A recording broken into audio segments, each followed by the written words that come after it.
Om Sam Saraswati Namaha. Namaste. Namaste, everyone. On page 296, Trayo Datho Dhyaya Dhyanam. Om Balarkamandalabasam Chaturbahum Chilochanam Pasankushavarabitir Daryantin Shimbang Bhaje. Om Rishi Ruvacham Etate Katitam Bhupa Devi Mahatmyam Uttamam Evam Prabhavasa Devi Yayam Darkate Jagat Vidyatati Bakriyate Bhagavan Vishnu Mayayam Tayatvesha Boishyascha Tatevanye Vivekina Moyante Moitascheva Mohangi Mesyanti Chapare Tamupaki Maharaja Sharanam Padmeshwarim Aradita Sevanrinam Bogasvarga Pavartada Arkadevacham Itita Shyavacha Srutva Surath Samaradipa Panipatya Mahabhagam Tamrishing Sangsita Pratam Nirvinoti Pamatwena Raja Paharina Cha Chigama Sajastapase Satavoishyo Mahamune Sandarshanartamabhaya Nodi Pulina Samstita Sachavoishyastapastepe Devi Suktam Param Chapam Totasmin Paline Devya Kritvam Bhurtim Bhakim Makim Aranam Chakratushtasya Pushpadubhagdi Tarpane Nirahara Yataharo Tamarasko Samahito Tadastutvato Balim Cheva Nijagathrakshi Gukshitam Ebang Samaradya Yastris Bir Babakir Yatatmano Paritushta Jagadatring Pradyaksham Prakachandika Devyuvacham Yaprartate Pragabhupa Tvayachakula Nandana Matasta Prapyatam Sarvam Paritushta Dadabhitat Markandevacham Tatonipo Rajamapi Pramshyantyam Janmani Atriba Chandi Jangrajam Hatta Satubalam Balat Sopi Bashasta Togyanam Pravenir Bhim Rambanasa Mametya Hamiti Praga Sangavichuta Karikam Devyuvacha Swapi Bonipate Swangrajam Praptate Baban Atwari Pulastapitam Tavata Trapavisate Mritascha Bhuya Samprapya Janmadeva Divaspata Sabarniko Namamarur Baban Babi Babishate Vaishya Bharakata Kayascha Paraspato Bibanchita Tangrayachami Sansiddhaki Tabagyanam Bhavishate Markandevacham Iti Datvab Tayo Devi Yata Bilasitamram Babuantari Sadhadyo Pakyatabhyam Apishtuta Evam Devya Param Datva Surata Shatyashva Surya Janma Samasadya Sabani Bhavitamanu Evam Devya Param Datva Sharata Shatyashva Surya Janma Samasadya Sabani Babita Manu Kling Om. And let's go through the Shapadwara mantra, the mantra that removes the curses, 11 times. Om Ring Kling Sring Krang Kring Chandika Devyaki Shapanasanu Graham Karu Karu Swaha.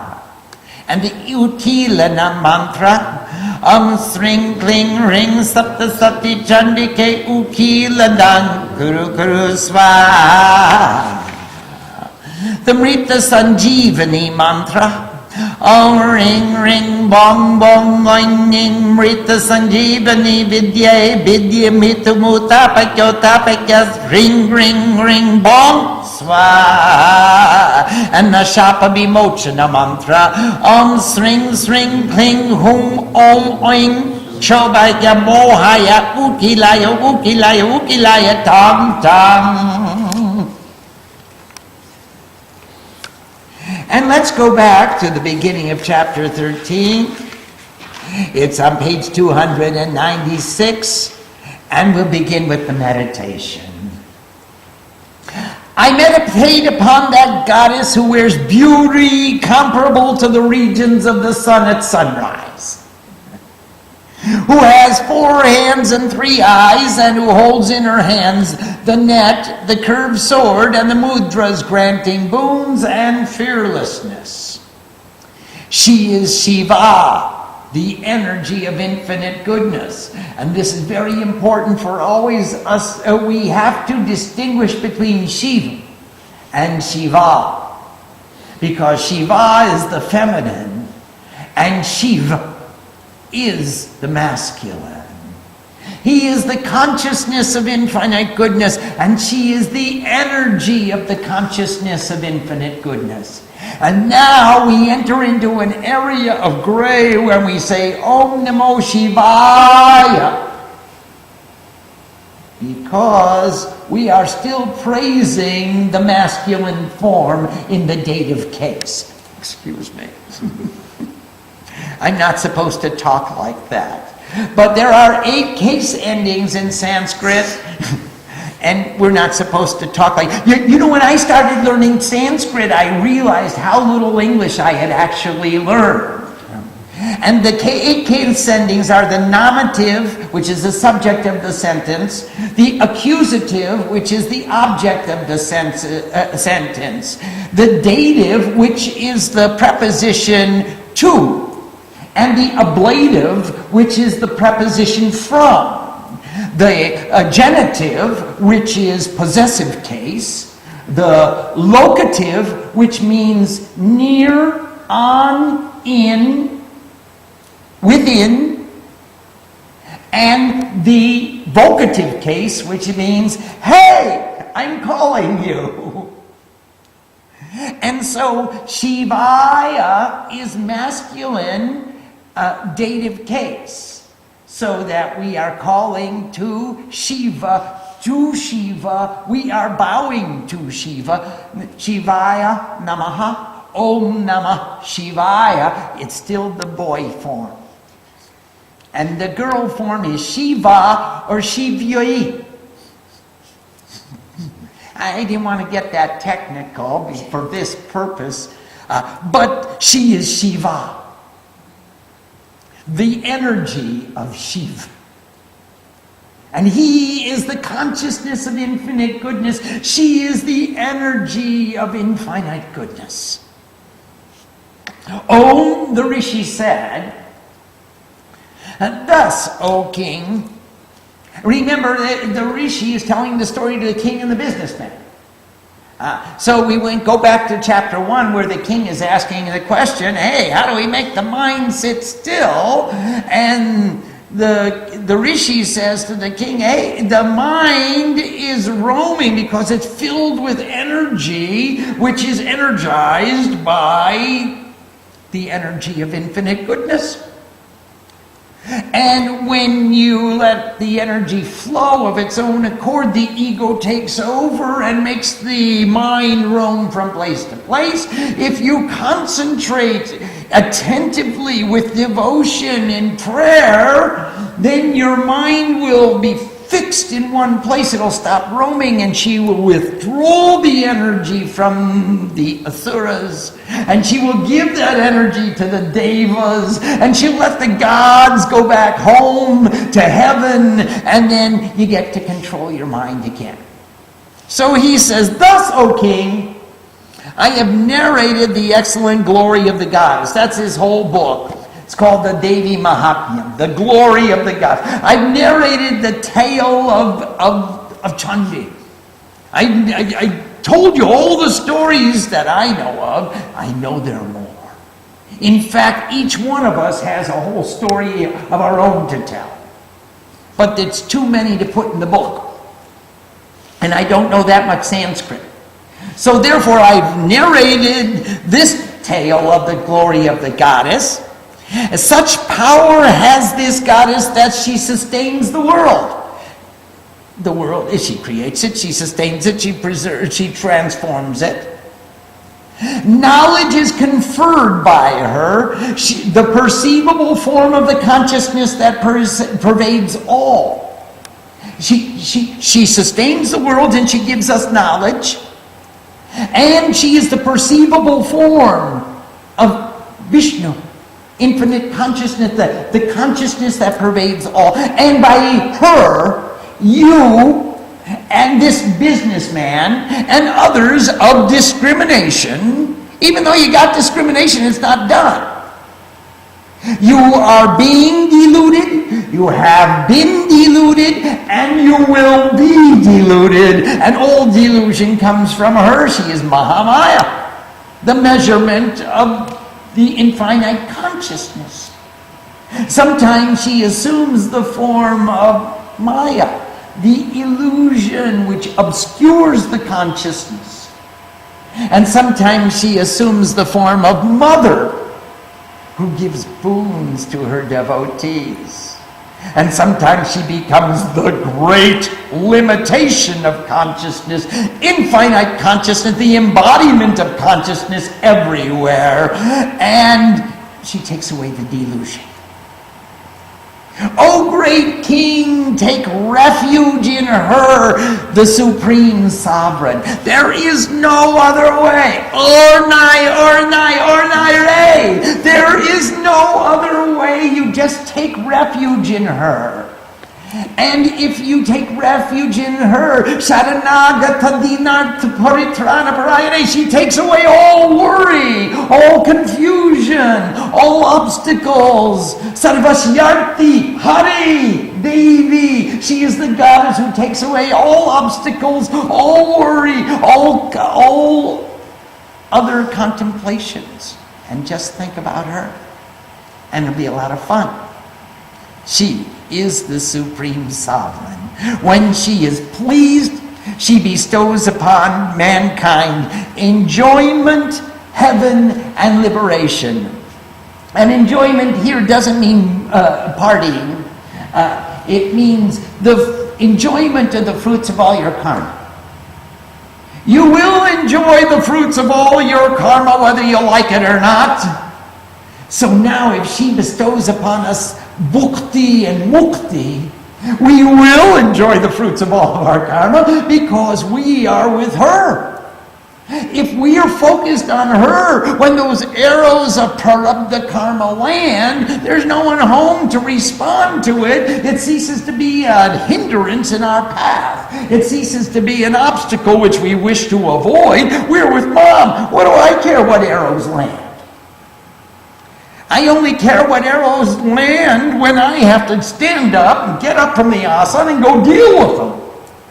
If I get to sit here, the arrows land, it's no consequence to me. Put them in the fire.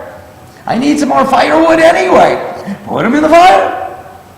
So she bestows upon mankind, all humanity, bhukti, swarg, and bhukti. She gives us heaven. We dwell in a heavenly atmosphere, and our main occupation is to sing to her.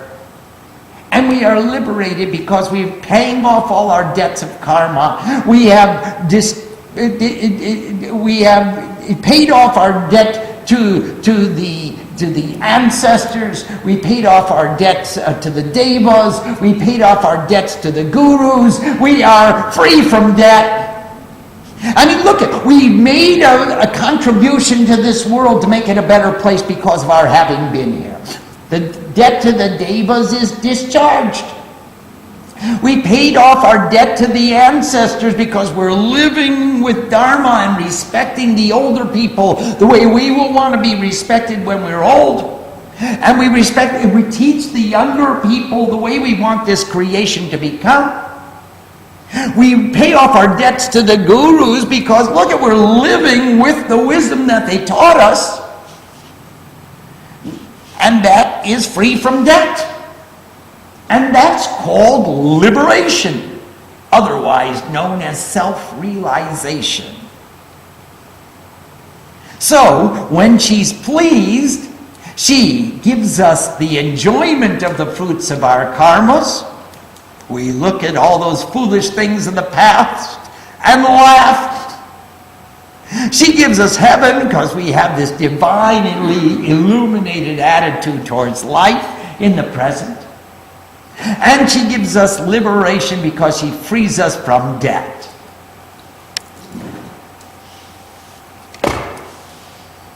The Markandeya said, and thus, hearing the words of that very eminent seer who had performed severe penances, good thoughts, the king of men, despondent over his excessive egotism and attachment to the loss of his kingdom, bowed down to that seer. So the king bowed down to the rishi. And he and the very wise businessman, I know some very wise businessmen. They are now engaged in monkey business. He and the very wise businessman set forth to practice disciplined meditation with the object of obtaining the complete intuitive vision of the mother. They stayed on the sand bank of the river, just like the Devi Mandir built on the side of the river. And he and the businessman, in the radiant illumination of disciplined meditation, continually recited the verses of praise to the goddess. They prepared an earthen image of the goddess on the river bank, which was worshipped in turns. They worshipped her in the morning, and they worshipped her in the afternoon, they worshipped her in the evening, they worshipped her at night, and with their minds fully concentrated with the offering of flowers and incense and fire, they remained without food or with limited food. And the verse here is very explicit, nirahara yatahara. And nir means without, like nirvikalpa, without any idea. Nirahar. Ahar means ingestion, anything that you ingest or eat. And nir also means water. So taking water as their food, or without any food, and with limited food, that means dieting. And you can choose the diet of your preference. It may be on certain occasions you diet with water, and other occasions you diet with, you could take only fruit, or only dairy, or only juice, or only vegetables. Everyone will define their diet according to their capacities and their aspirations. What do you want from this diet? Why are you doing it? So here they're offering with their minds fully concentrated, offering flowers, incense, the fire ceremony, fasting, dieting, and they gave the offering sprinkled in blood taken from their own bodies, and this means extreme passion. Extremely passionate. They're so into this that they can't even think that they will maintain, like Ramakrishna couldn't think that he would maintain his separate existence without the darshan of the Divine Mother. He reached for Kali's sword, said, "Mom, if you don't give me darshan right now, I'm going to cut off this head and present it to you at your feet." And of course, Mom came. So here, they gave the offering sprinkled in blood taken from their own bodies. And thus they propitiated her for 3 years with concentrated minds. That's a Sahasra Chandi. Whereupon the sustainer of the world was extremely pleased, and she who tears apart thought spoke to them in a perceivable form. That means she just came right out of the Murti and they could see her. That invisible essence made itself manifest. And it came right out of the visible essence, and you could see where it was actually the Mother of the Universe speaking to them. And she became perceivable, and she said, and the goddess said, "O king, and you businessman, delight of your family." They may not know it just now, but you are the delight of your family. You have attained to extreme bliss, and I am completely satisfied. That is, you're in a blissful state because you've given your all. You didn't give just, I gave at the office. You gave completely, fully, sincerely. So you've attained bliss, and because of your bliss, I'm in a blissful state. I'm completely satisfied because of your satisfaction. So because of your complete extreme bliss, I am completely satisfied. I shall give to you whatever you pray for. Shud pavitra chirasthai vyakulata ananya bhakti. Mom, please give us pure, complete, full, uninterrupted, infinite, the purest, pure devotion.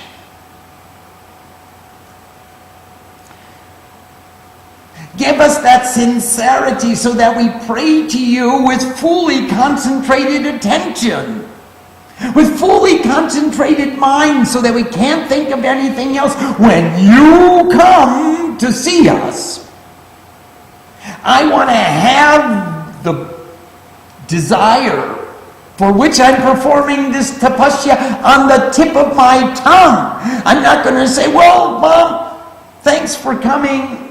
I'm going to think about what to ask you for. Let me think about it. I didn't really believe you would come, so I don't know what I want."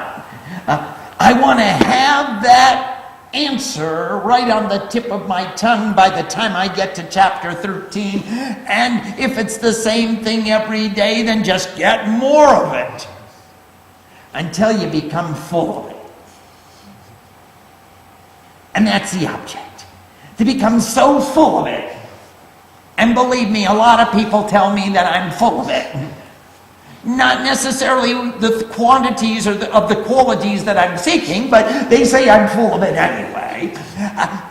The object is to have that understanding, have the objective, have your sankalpa on the tip of your tongue, rehearse it regularly, so you know when she comes, what do you want to ask her for? Because she will come. It's her promise. If you sing this with concentration and pure attention and devotion, she will come, and she's going to ask you the question, Yapratate tvaya bhupa tvaya chakula nandana matasta pratyatang sarvam paritushta tadami tat. I'm going to give it to you, man. What do you want?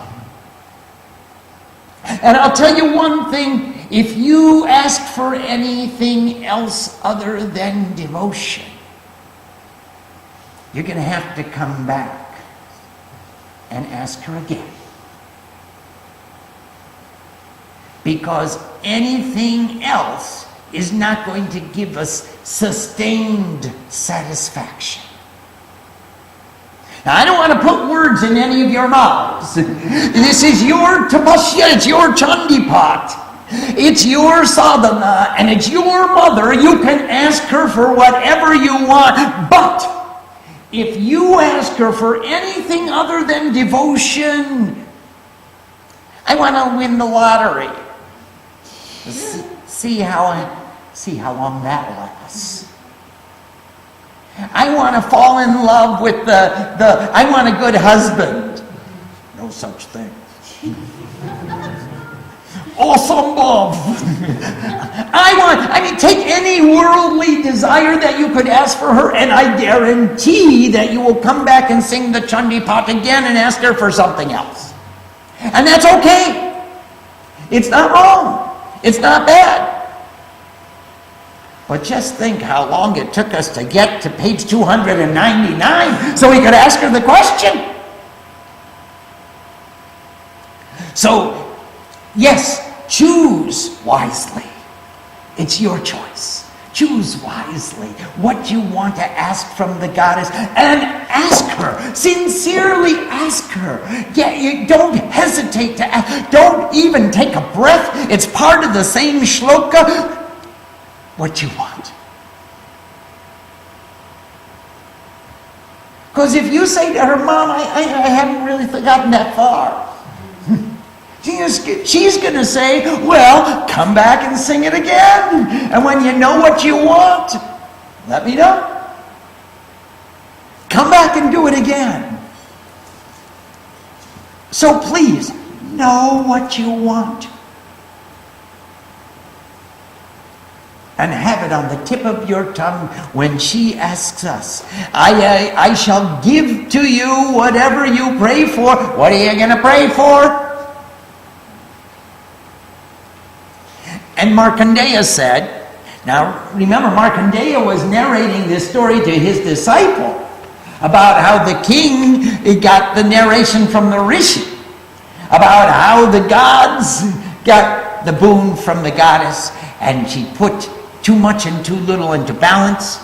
She cut down the great ego with his extensive armies, and she destroyed self-conceit and self-deprecation along with their armies. Now Markandeya says, then the king chose an imperishable kingdom, which will remain with him even in another life, and also the return of his own kingdom, which was forcibly taken from him by his mighty enemies. So remember, the king was named Good Thoughts.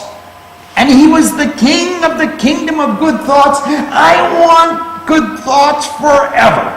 Imperishable. Starting now. I'm not even waiting. It's just like that sadhu who gives blessing, Triyayusham Jamadagne, 12 lifetimes filled with bliss, starting now. I want to be the king of good thoughts, eternally, imperishable kingdom. Starting now, I don't want any bad thought to come into my kingdom. Please, Mom. Just give me my kingdom back. I'll maintain good thoughts all the time. And I want that kingdom to remain with me from lifetime to lifetime in imperishable kingdom. No bad thoughts. No, no, no. Verboten.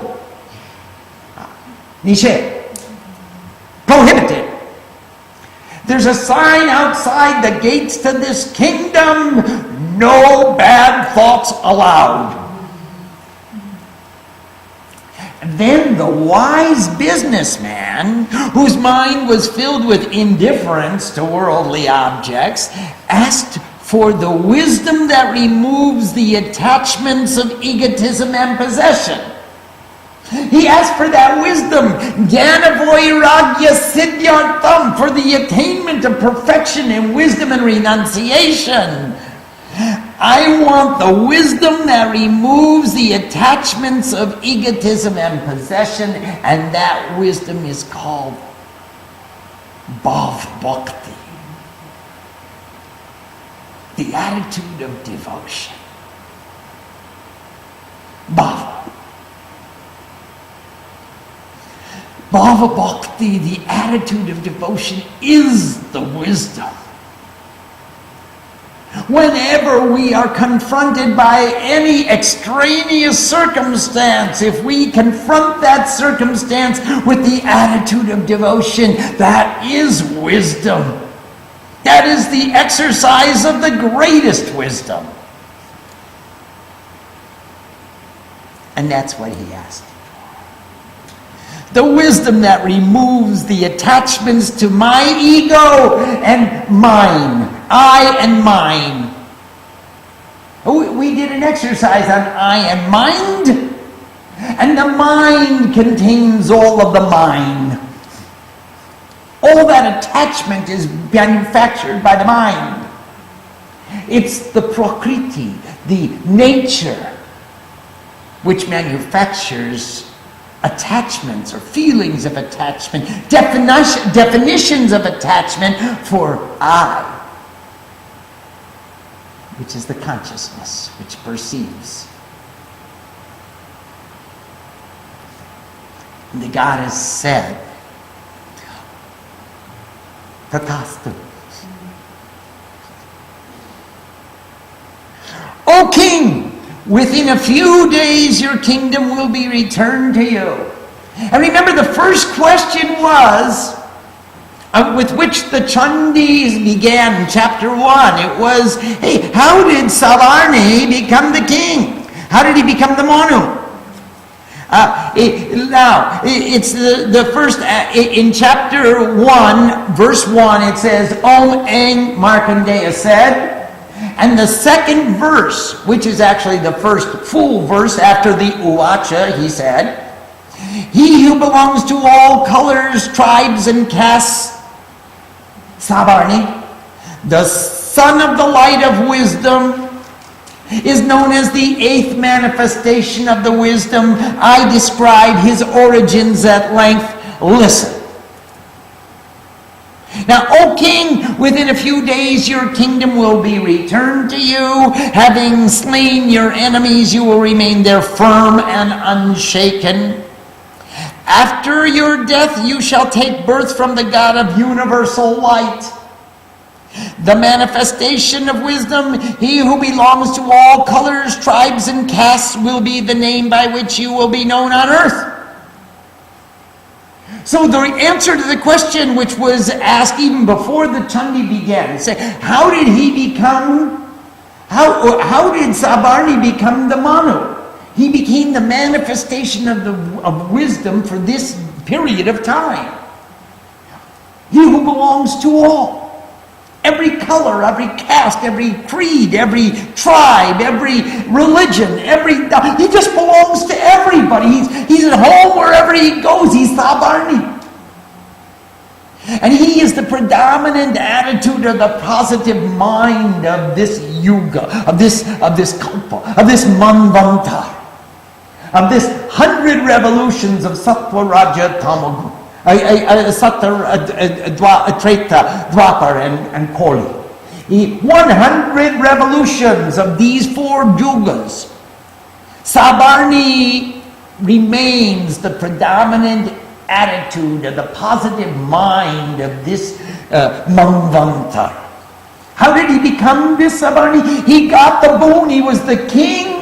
And he listened to the Rishi, who was named the intellect of love. And the Rishi said, go do sadhana at the Devi Mandir. And he came here and he sat on the bank of the river and he sat with the images of the goddess made out of earth. And he worshipped them every day with flowers and fruits and sweets and fire ceremonies. And she came to him and said, Tathastu. I'm giving you an imperishable kingdom. And, O best of businessmen, I grant to you the blessing that you desire of me. You get yours too. I bestow upon you the fullest attainment, and you will remain in the highest wisdom by which you will attain liberation. You remain in the highest wisdom by which you will attain liberation always. And that is, you just maintain the bhava bhakti. You stay in the attitude of devotion and you will just remain unattached. You become attached to me.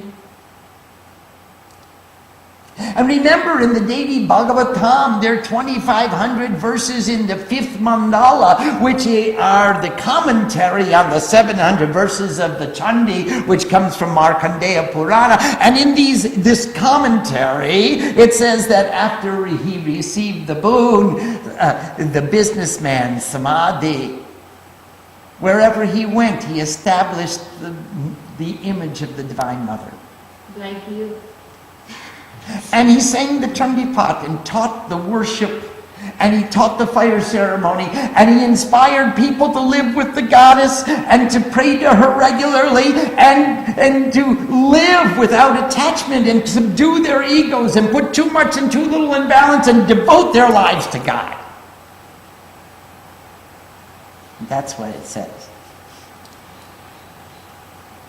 Markandeya said, having thus granted the blessing as each desired, now the king wanted one thing, he wanted his kingdom of good thoughts back, never a bad thought to enter in. And the businessman said, okay, I'm in the business of loving you. I want my samadhi back. I'm going to be in bhava all the time. Bhava bhakti utle aha mori mori. I'm going to dissolve into that attitude of devotion and submerge myself in the ocean of devotion. The goddess vanished, having been praised with devotion. So she went right back into the Murti. And we saw again the image which symbolizes the goddess. So the goddess is in the Murti, and she comes out of the Murti, and she says, hi kids, I'm here to grant your wish. And then the time comes where she just dissolves back into the Murti, and you see the Murti again, you see the altar again, you see the temple again, you see the people within the temple again, you see all the people outside the temple again, and here we are back in the worldliness. So she vanished, having been praised with devotion. So she comes and she goes, and she comes and she goes, and once you know how to call her, it's really a blast. You can call her every day. Oh, that's what we're doing. You could call her every day. You could call her 3 times a day. You could, hello, Mom. Could you give me a little bit of a blast of devotion? I'm confronted by inimical circumstances. Could you just pour a little bit of devotion on me so I don't forget who I am and what I'm doing here? It's a telephone to God.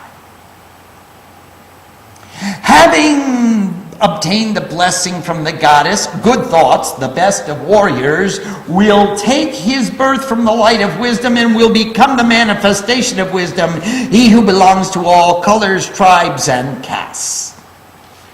So he got the blessing. And now let's say that again, just so we don't forget. He got it. Having obtained the blessing from the goddess, good thoughts, the best of warriors, will take his birth from the light of wisdom and will become the manifestation of wisdom. He who belongs to all colors, tribes, and castes, clean all.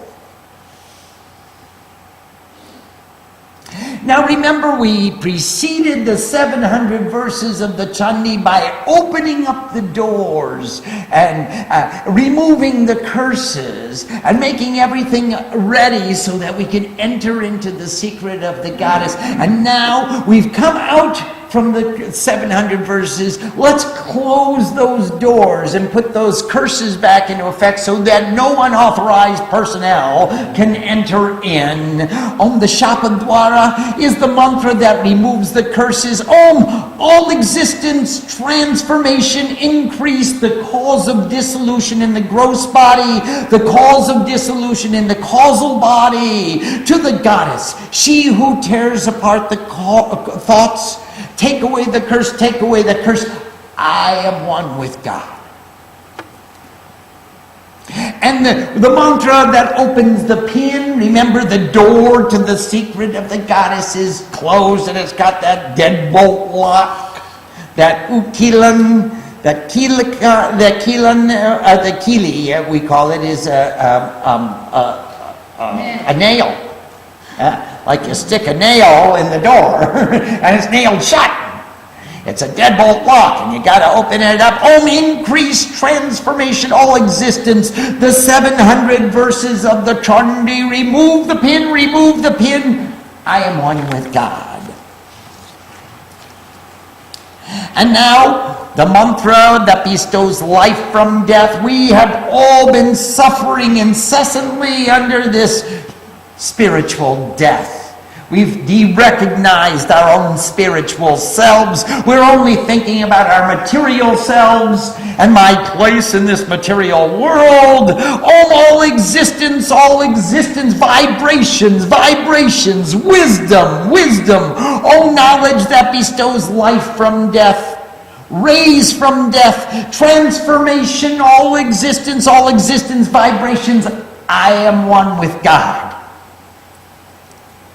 And now we remind ourselves that we are spiritual beings. No longer do we suffer under a spiritual death. We remind ourselves that sadhana is not a choice. It's incumbent upon us. It's a necessity. If we don't do our spiritual discipline, we are like zombies walking in the land of the dead. It is incumbent upon us, thinking beings, rishis and munis, gods and goddesses, to remind ourselves daily that we are divine, in the absence of which life becomes a bore very quickly. And now the mantra that removes the curses, sapamimochanam. Om, increase, transformation. Cut the ego, please. Erase the fears of ignorance. Remove the pin. Remove. Devotion.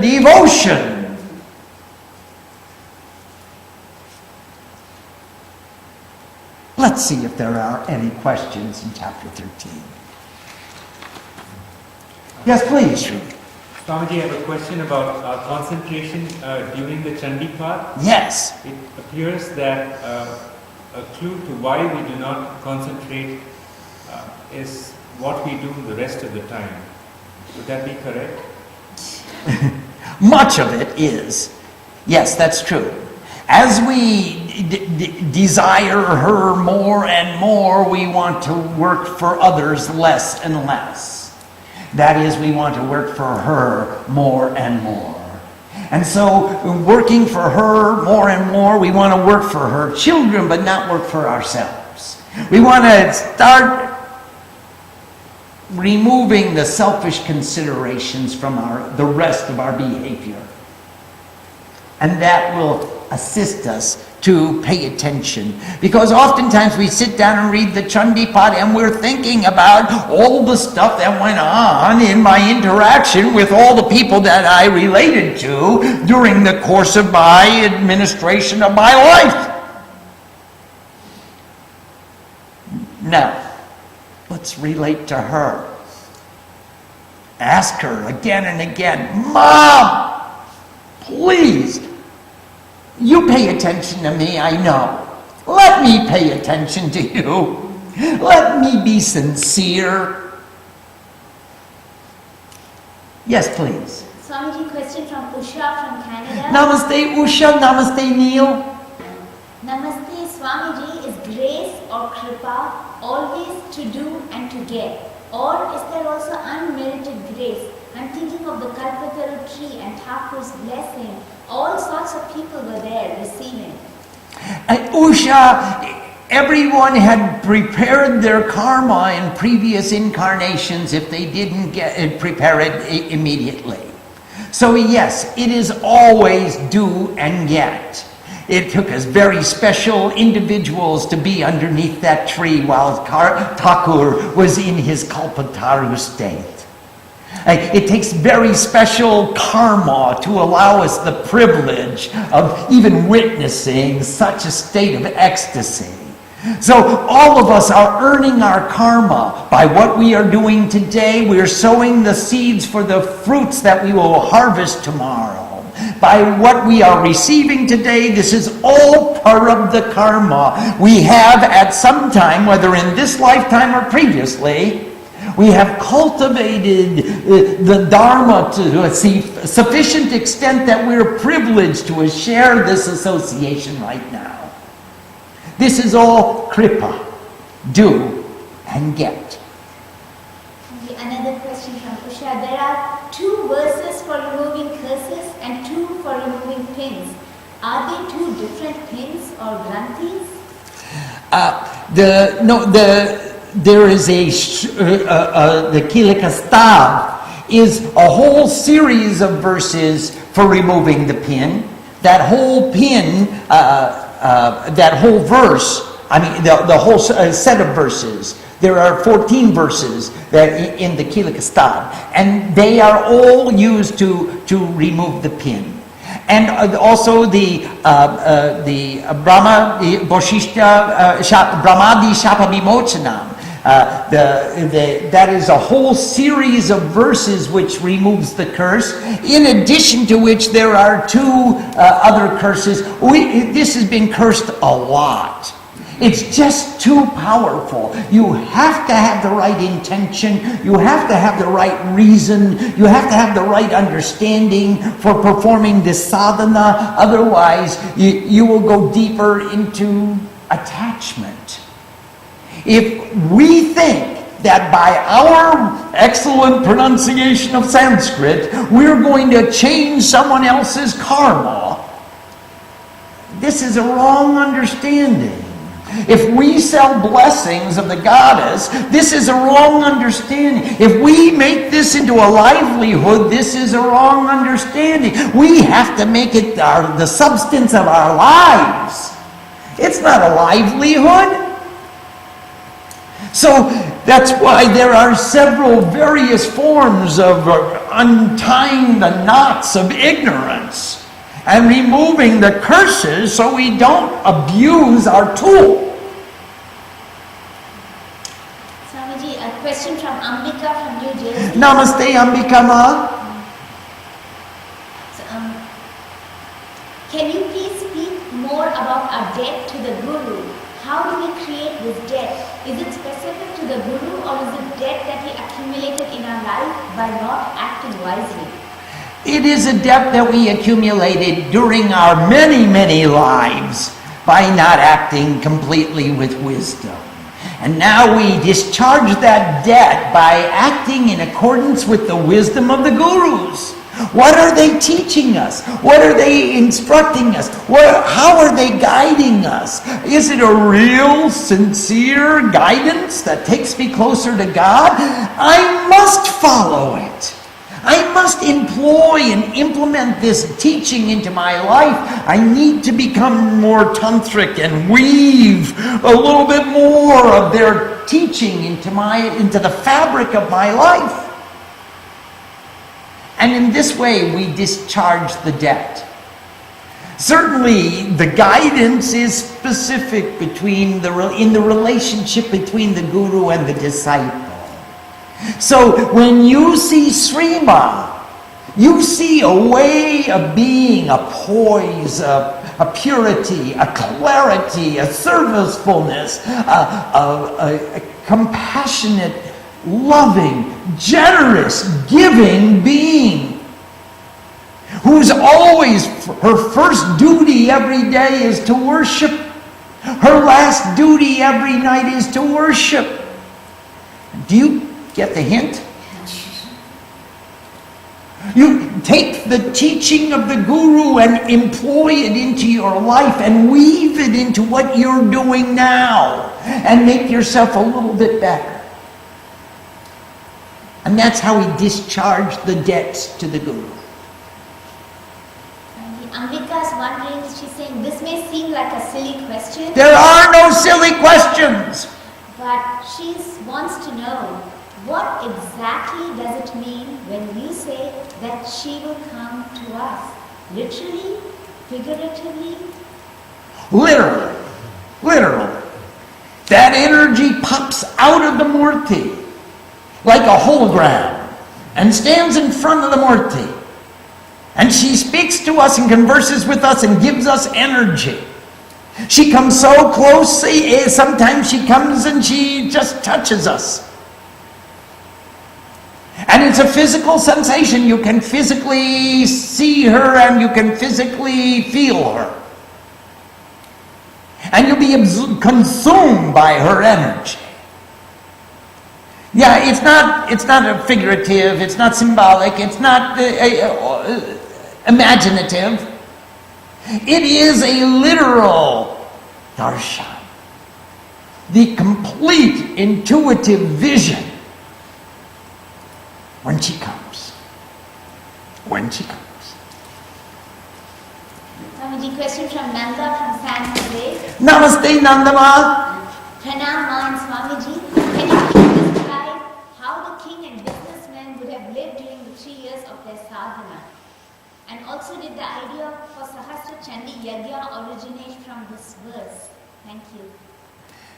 First of all, Nanda, you saw how the king and the businessman lived during the 3 years of their sadhana.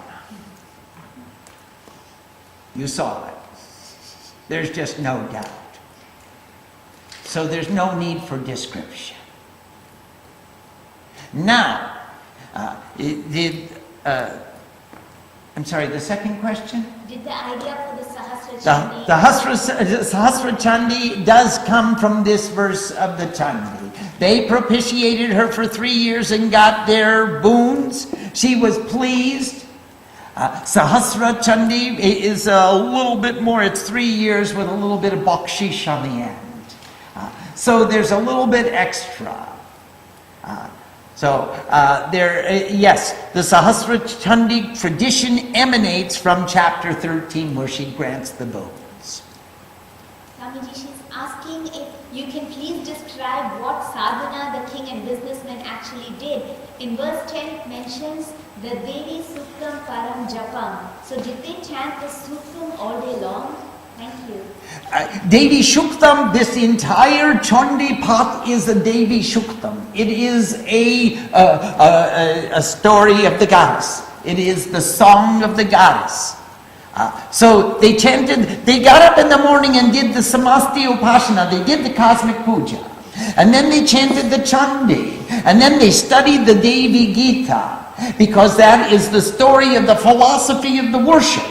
And then they did kirtan and they had classes and they did and Srima sang, and that's just what they did for 3 years. We've been doing it for 40. Still waiting. A little bit.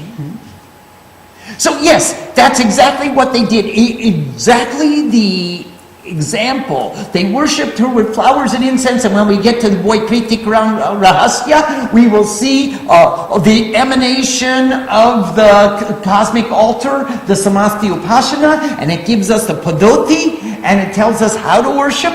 And between the cosmic puja and the Chandi Path and the Devi Gita, you have the trilogy which explains the meaning and method of the worship of the goddess. What is the way of life? That is the way of life. Just what we're doing, Nanda, I promise you. We didn't make this up ourselves. This all came from the scripture. This way of life. The cosmic puja, the Chandi Path, and then the Chandi Homa, and then the Devi Gita, and the explanation of what we're doing, why we're doing it, what it means, and how does it change us. These are the ingredients to the sadhana. Nanda's wondering why we cannot ask her to give us whatever she thinks fit, and for us to be conscious and grateful for that fact. Why do we need to know what we want versus what she will give us? Can you please help me to understand? Thank you. The objective, Nanda, is to put our desire in attunement, at one-ment, in union with hers. If we have no desire, you're lying. So better desire one thing. Desire is the essence of our being. Icha, Kriya, Jnana, Shakti are inherent within every cell, within every atom. The desire is there. Now, make sure we focus it towards her. If you desire nothing, then just say, okay, Mom, give me whatever you want. She may say, I'll give you devotion. She may say, quit wasting my time. I'll come back when you know what you want. I don't know, because I've always wanted something. So, when I didn't want something, I wasn't here. Nanda, when I had no desire, I went into Samadhi. So the fact that I'm doing sadhana and tapasya means I want something. I hope it's something pure. So I ask for a pure desire, like pure devotion. Now, if you don't desire anything, go ahead. Ask her for nothing. And see what you get. Question from Kumari from Valley Hill. Namaste, Kumari Ma. Pranam Swamiji. In verse 3 and others, the goddess is spoken of as the perceivable form of consciousness. Is this referring to the gross universe, Virat, as being her form? Or is it a personal vision one may have in more subtle lens as a culmination of one's sadhana? Kumari, it's both. It is both. She is Virat. There's no question. She is Janaha. She is Maha. She is Janaha. She is all that can be perceived, all that can be known. She is Tapaha. She is all light. She is Satchit Ananda. She is every level of consciousness, it's true. She's also in the form of our Guru, our example. She's also in the form of Shrima. You can perceive her as you choose, in Vyakti Rup or Shamashti Rup, as an individual form or as a cosmic form. She is all. Don't try to limit her. She is the perceivable form of the consciousness of that pervades all. She is the form of everything. So perceive her in that form. Om Sam Saraswati Namaha. Namaste.